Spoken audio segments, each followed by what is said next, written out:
Students, आज हम इथनोबॉटनी के इंट्रोडक्शन, एम तथा मेथड्स ऑफ स्टडी को स्टडी करेंगे। इथनोबॉटनी शब्द का सर्वप्रथम प्रयोग J.W. हार्शबर्गर द्वारा किया गया था। हार्शबर्गर के अनुसार इथनोबॉटनी के अंतर्गत पौधों तथा प्राचीन मानव के मध्य पाए जाने वाले समग्र संबंधों का अध्ययन किया जाता है। इथनोबॉटनी के अध्ययन क्षेत्र तथा परिभाषा के संबंध में बोटेनिस्ट्स में काफ़ी विविधता है। फाउल्कस ने अपनी पुस्तक इंट्रोडक्शन टू इथनोबॉटनी में इसे केवल इकोनॉमिक बॉटनी के समकक्ष ही माना था, लेकिन अधिकांश इथनोबॉटनिस्ट्स ने फाउल्कस के विचारों से असहमति प्रकट की है। उनके अनुसार इथनोबॉटनी जो है इकोनॉमिक बॉटनी की तुलना में अधिक विस्तृत है।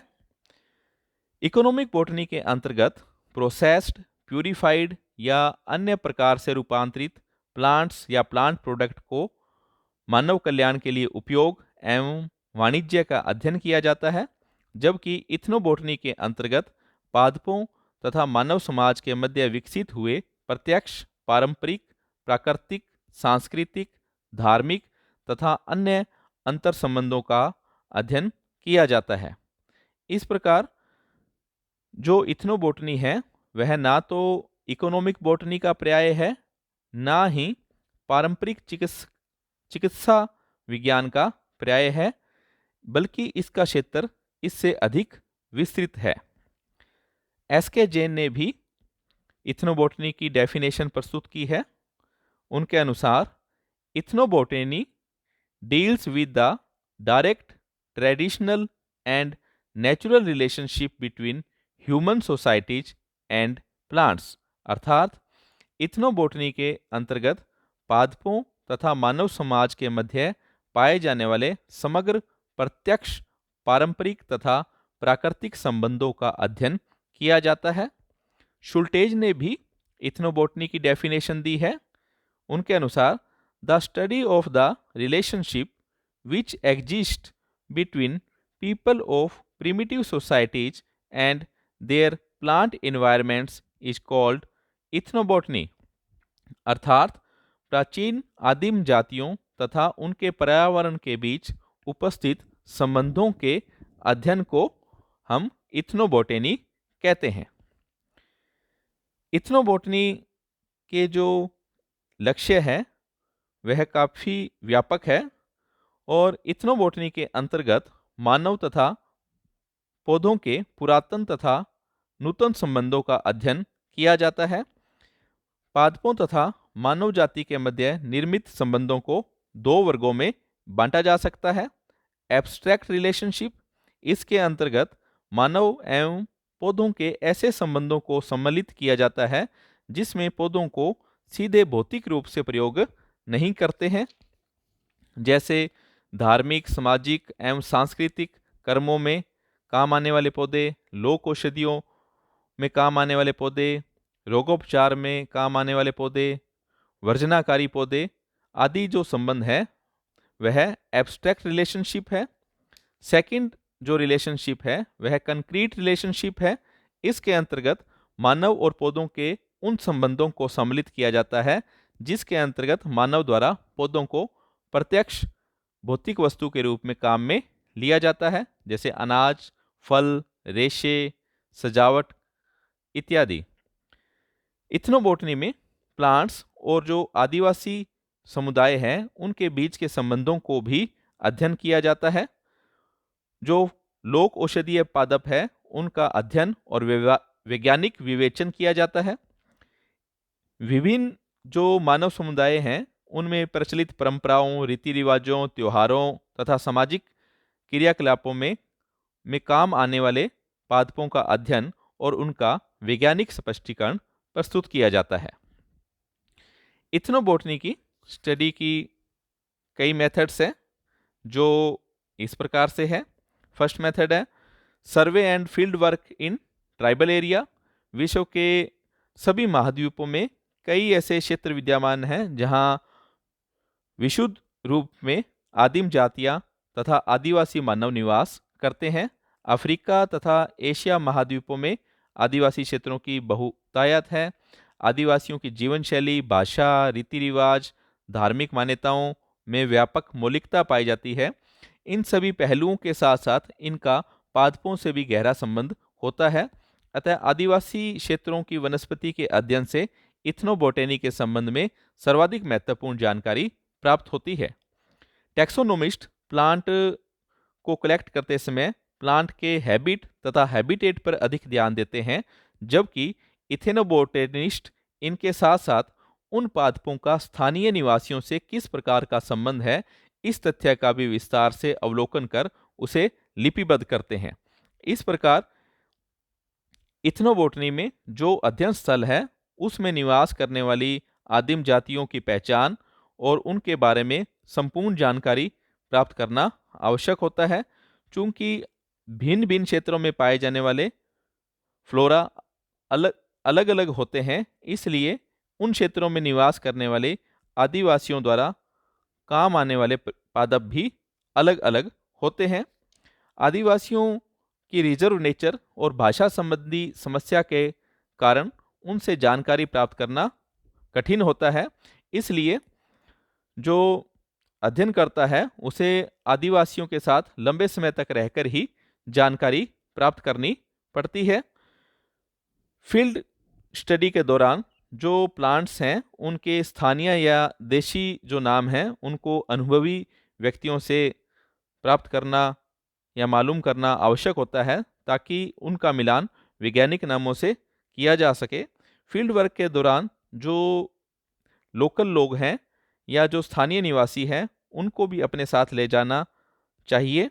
जब स्थानीय व्यक्ति साथ में नहीं हो तो पौधों को फील्ड से एकत्रित करके उन्हें स्थानीय व्यक्तियों से जानकारी प्राप्त करनी चाहिए। आवश्यकता अनुसार दुभाषीय की भी सेवाएं लेनी पड़ती है, क्योंकि कई बार आदिवासियों की भाषा और उनके विचारों को जानना कठिन होता है। आदिवासियों और स्थानीय निवासियों द्वारा बताए गए विवरण को कैसेट्स और टेप रिकॉर्डर में रिकॉर्ड किया जाता है और फील्ड वर्क के दौरान जो प्लांट के सैंपल्स एकत्रित किए जाते हैं उन्हें हर्बेरियम शीट तैयार करके और नामांकित कर संग्रहित भी कर लेना चाहिए।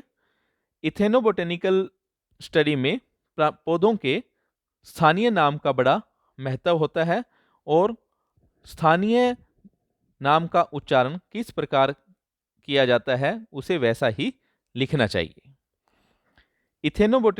बोटेनिकल जो स्टडी है उसकी दूसरा मेथड है screening of ethnobotanical reference herbals and materia medica. विश्व के लगभग सभी देशों में जो औषध ग्रंथ हैं उनका प्रकाशन होता रहा है। कुछ ग्रंथ अप्रकाशित रूप से पीढ़ी दर पीढ़ी प्रयोग में आते रहे हैं। इन ग्रंथों में अनुभवों के आधार पर प्लांट्स के बारे में अत्यधिक सामग्री मिलती है और अधिकांश जो सामग्री है वह रोगों, औषधियों, रोगोपचार, औषध निर्माण, पादप के एकत्रण से संबंधित होती है।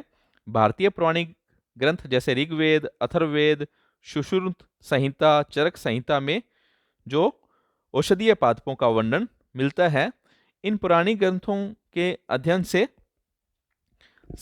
इथेनोबोटेनिकल जो है जानकारी प्राप्त होती है। थर्ड मेथड है information from herbaria and museum.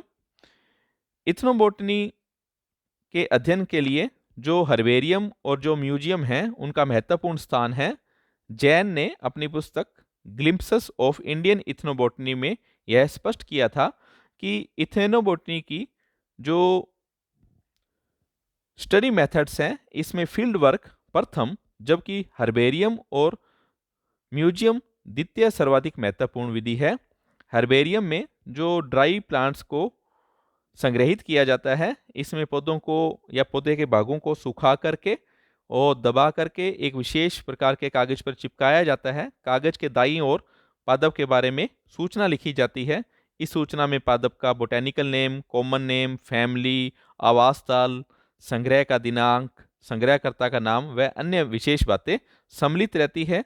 Bharat में हर्बेरियम पर कम कार्य हुआ है और इथेनोबोटेनिकल अध्ययन की दृष्टि से हर्बेरियम से काफ़ी सहायता मिलती है। इससे पता लगता है कि अमुक क्षेत्र में किस प्रकार के प्लांट्स पाए जाते हैं और अमुक क्षेत्र के जो आदिवासी है वो प्लांट्स का किस प्रकार से उपयोग करते हैं। फोर्थ मेथड है इंफॉर्मेशन फ्रॉम आर्कियोलॉजी। प्राचीन सभ्यताओं की खुदाई के दौरान जो नमूने मिलते हैं उससे उस सभ्यता कालीन जीवन शैली तथा पौधों के बारे में भी सामग्री प्राप्त होती है। कई पुरातात्विक नमूनों जैसे आवृत बीज, कोयला, इमारती लकड़ी, भंडारित खाद्य पदार्थ से कई महत्वपूर्ण सूचनाएं मिलती है। इन सूचनाओं से पौधों के औषधीय, खाद्य, रेशों के रूप में उपयोग के बारे में जानकारी प्राप्त होती है। फिफ्थ है इंफॉर्मेशन फ्रॉम एंशियंट आर्किटेक्चर।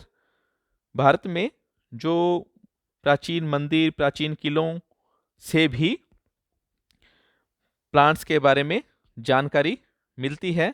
इस प्रकार पौधों के बारे में प्राचीन वास्तुशास्त्र भी इथेनोबोटेनिकल अध्ययन की एक महत्वपूर्ण विधि है। सिक्स मेथड है information from folk songs, folk proverbs and rituals. Ethnobotanical study में लोक संगीत, लोकोक्तियों तथा रीति रिवाजों का भी अपना एक महत्वपूर्ण स्थान है।